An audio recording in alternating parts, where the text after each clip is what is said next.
Buenas noches, compañeros. Mi nombre es Vanessa Gamboa Bedoya. Tengo el rol de motivadora en el curso de legislación laboral. Ahora vamos a hablar sobre las obligaciones del empleador.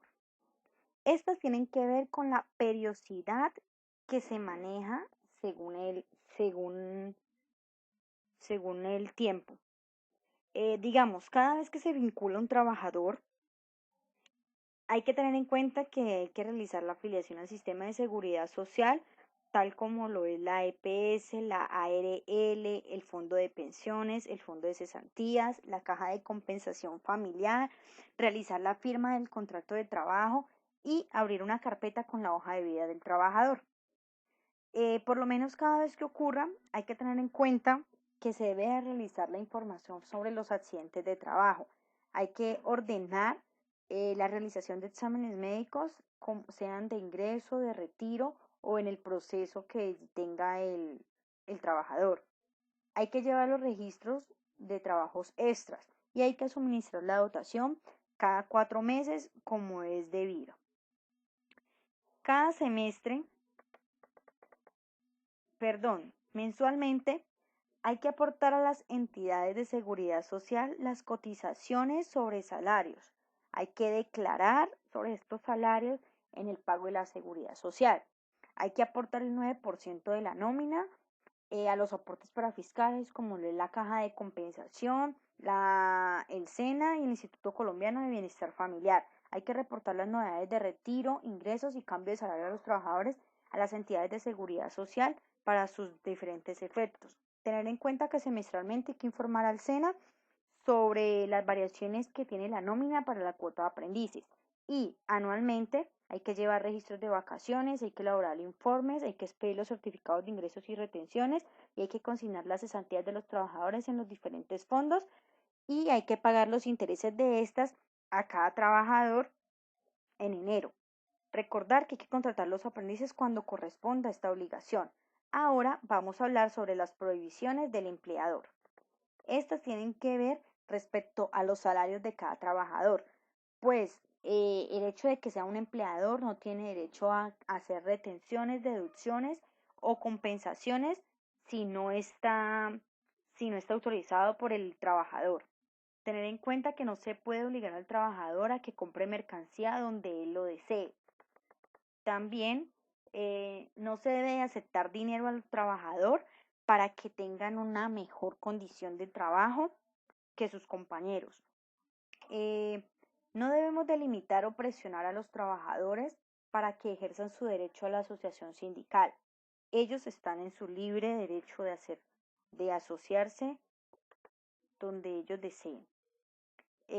No se deben de imponer a los trabajadores obligaciones de carácter político o religioso, pues cada uno es libre de su, de su, de sus políticas o religiones. No se deben de autorizar ni tolerar propagandas políticas, ni mucho menos hacer rifas ni colectas en los sitios de trabajo. Recordar que no se deben adoptar sistemas de listas negras, porque hay trabajadores que no son muy buenos, pero tampoco se debe dar mala referencia de ellos. Esto es ilegal. Y hay que autorizar, no se debe autorizar actos que vulneren los derechos de los trabajadores. Bueno, ahora vamos a hablar sobre las obligaciones del trabajador. Las obligaciones que tiene el trabajador son acatar las órdenes e instrucciones que dé el empleador y cumplirlas. Otra es tener la confidencialidad, pues no se debe comunicar ni a terceros ni a familiares información que tenga que ver sobre el trabajo.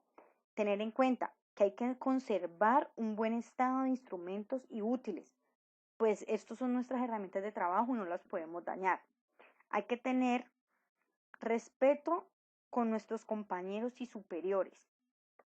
Recordar que el empleador, cuando nos da alguna observación, tenemos que estimarla como importante para evitar daños o perjuicios. Tener en cuenta que hay que prestar la colaboración posible en casos siniestros o riesgos donde afecten a personas o a la empresa como tal.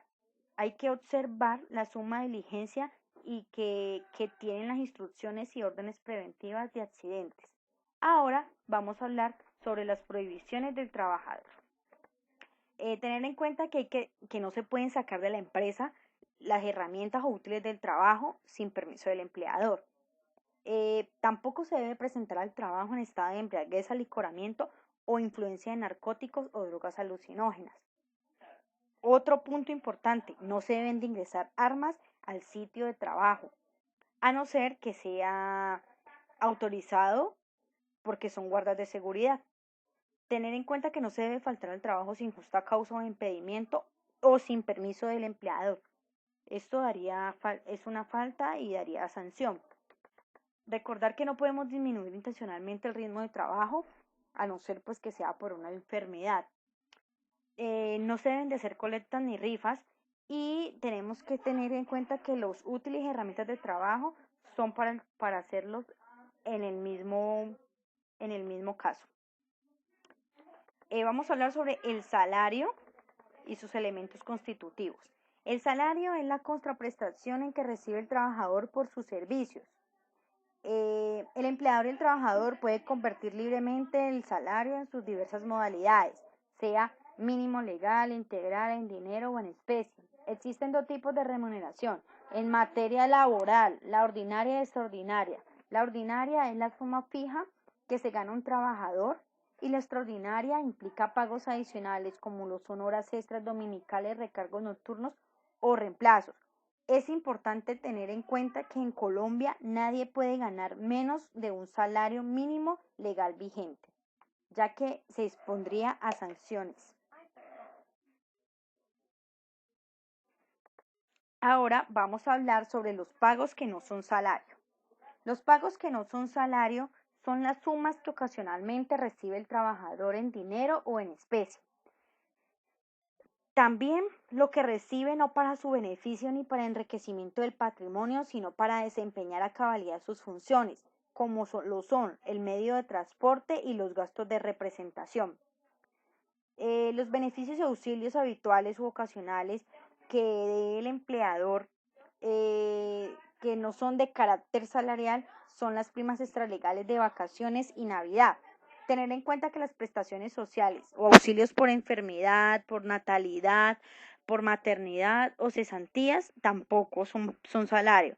Los suministros en especie o en cuanto se pacte no tendrán carácter de salario, como lo es la alimentación, vestuario y alojamiento.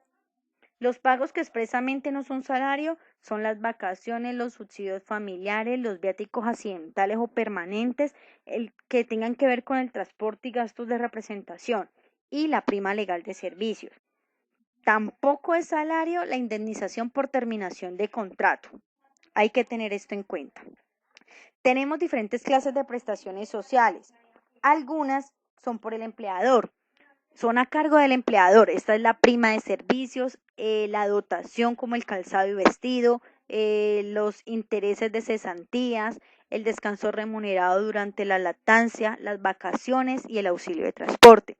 Los que son a cargo de las entidades de seguridad social es el pago de las enfermedades comunes, la maternidad, las enfermedades profesionales, los accidentes de trabajo, la pensión, sea por vejez, invalidez o muerte, las prestaciones por muerte, las atenciones por urgencias, la atención al recién nacido y las que son a cargo de la caja de compensación familiar son el subsidio familiar que entrega cada caja a su trabajador por sus hijos menores de 18 años y que estén estudiando y el subsidio del desempleo que se da a la persona que lleva 6 meses sin trabajar y que llevaba más de 6 meses pagando la caja de compensación como empleado.